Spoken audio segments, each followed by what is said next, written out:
Musa Aman sebagai TYT Sabah, legasi, kontroversi, dan persoalan yang tidak terjawab. Salam sejahtera dan selamat datang sekali lagi di channel ini. Artikel yang bakal kita ulaskan atau bakal kita kongsikan pada hari ini telah ditulis oleh Si Pang dan dimuat naik di talantang.com. Dalam artikel ini, penulis dengan lantang membincangkan pelantikan Musa Aman sebagai Yang di-Pertua Negeri Sabah atau TYT, satu jawatan yang sepatutnya bebas daripada sebarang pertikaian.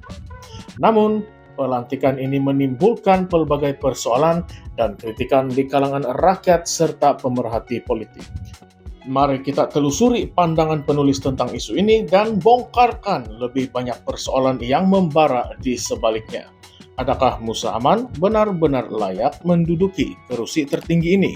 Mari kita selami bersama.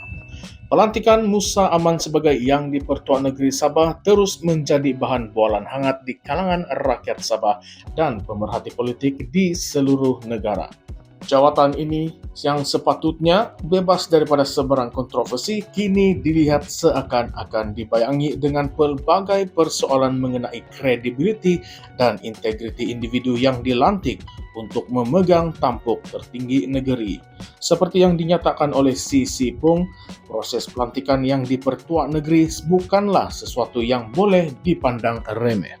Ia melibatkan daripada Ketua Menteri Sabah yang mencalonkan individu yang dirasakan layak disusuli dengan kelulusan daripada Perdana Menteri sebelum nama calon akhirnya diperkenankan oleh Yang di-Pertuan Agong. Namun, walaupun proses ini kelihatan kukuh dan sah di sisi perlembagaan, pelantikan Musa Aman tetap mencetuskan tanda tanya besar. Mengapa tokoh yang pernah berhadapan dengan lebih 40 pertuduhan rasuah dan salah guna kuasa masih dianggap sesuai untuk menduduki jawatan yang sangat dihormati ini? Sebagai bekas Ketua Menteri Sabah yang memegang jawatan itu selama lebih 15 tahun, Musa Aman sememangnya bukan nama asing dalam dunia politik Sabah. Penyokongnya sering menekankan bahwa tempo perkhidmatannya yang panjang membuktikan kebolehannya dalam menguruskan negeri. Namun, seperti yang ditegaskan oleh penulis artikel ini, tempo yang panjang tidak semestinya menjadi bukti kejayaan. Jika benar Musa Aman telah berjaya sepanjang pemerintahannya, mengapa Sabah masih kekal sebagai negeri termiskin di Malaysia? Mengapa isu-isu seperti pendatang tanpa izin masih gagal diselesaikan dengan tuntas? Mengapa kadar pengangguran belia di Sabah terus meningkat, walaupun dengan pelbagai dasar ekonomi yang kononnya dirancang untuk pembangunan? Rahman Dahlan, seorang ahli politik UMNO, tampil mempertahankan pelantikan Musa Aman dengan hujah bahwa pengalaman Musa dalam politik adalah aset penting untuk negeri Sabah. Namun, hujah ini tidak cukup untuk meyakinkan mereka yang telah lama mempersoalkan rekod kepimpinan Musa Aman. Jika benar beliau seorang pemimpin yang hebat, apakah pencapaian signifikan yang telah dibanggakan sepanjang tempo pemerintahannya? Realitinya, masalah kemiskinan, ketidaksamaan ekonomi, dan penguasaan ekonomi negeri oleh pihak luar terus membelenggu Sabah sehingga ke hari ini.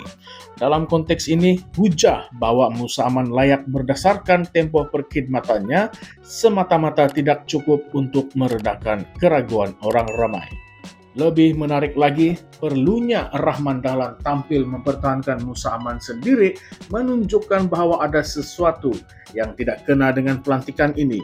Lazimnya pelantikan seorang yang di-Pertua Negeri tidak memerlukan sesiapapun untuk tampil memberikan penjelasan atau mempertahankan individu yang dilantik. Proses ini seharusnya berjalan lancar dan diterima baik oleh rakyat tanpa sebarang persoalan. Namun dalam kes Musa Aman, kelihatan ada ketegangan dan kekeliruan yang coba ditutup dengan retorik politik. Tidak dapat dinafikan bahwa Musa Aman telah dibebaskan daripada semua tuduhan di mahkamah. Namun, stigma yang melekat pada namanya bukanlah sesuatu yang mudah dihapuskan walau dengan jutaan ringgit propaganda sekalipun. Integriti dan kredibiliti seorang pemimpin tidak hanya diukur melalui keputusan mahkamah, tetapi juga melalui persepsi rakyat yang dipimpinnya. Inilah yang menjadi persoalan pokok dalam isu ini. Adakah Musa Aman benar-benar memiliki kredibiliti moral untuk memegang jawatan setinggi ini? Isu ini membuka ruang kepada perbincangan yang lebih luas tentang bagaimana sistem politik dan institusi negeri berfungsi di Malaysia, khususnya di Sabah. Mengapa individu yang pernah dikaitkan dengan skandal besar masih diberikan peluang untuk memegang jawatan penting? Adakah ini menunjukkan kelemahan dalam sistem politik kita? Atau adakah ini hanya satu lagi episode dalam naratif panjang politik Malaysia yang dipenuhi dengan kompromi dan permainan kuasa? Lebih dari itu, isu ini turut menimbulkan persoalan tentang masa depan Sabah di bawah kepimpinan Musa Aman sebagai TYT. Adakah beliau akan benar-benar memainkan peranan sebagai tokoh yang neutral, bebas daripada kepentingan politik dan fokus sepenuhnya kepada kepentingan rakyat Sabah? Atau adakah beliau akan terus menjadi sebahagian daripada elit politik lama yang dilihat lebih cenderung untuk mempertahankan status quo berbanding membawa perubahan yang sebenar? Perbincangan ini juga membuka ruang untuk kita bertanya, sejauh mana Sabah boleh keluar daripada cengkaman politik lama yang telah sekian lama membelenggu negeri ini? Adakah Sabah akan terus kekal dalam kitaran kemiskinan, ketidaksamaan ekonomi, dan ketidaktentuan politik, atau adakah kita akan melihat satu perubahan yang tulen di bawah kepimpinan baru ini? Isu ini pastinya akan terus menjadi topik hangat dalam politik Sabah. Apa pendapat Anda tentang pelantikan Musa Aman sebagai yang di-Pertua Negeri Sabah? Adakah beliau benar-benar layak untuk jawatan ini? Bak kata Sisipung, "It is good that he is the TYT and no longer in politics."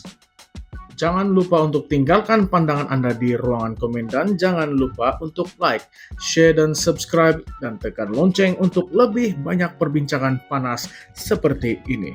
Jumpa lagi di Current Sphere MY. Sekian saja untuk hari ini. Terima kasih.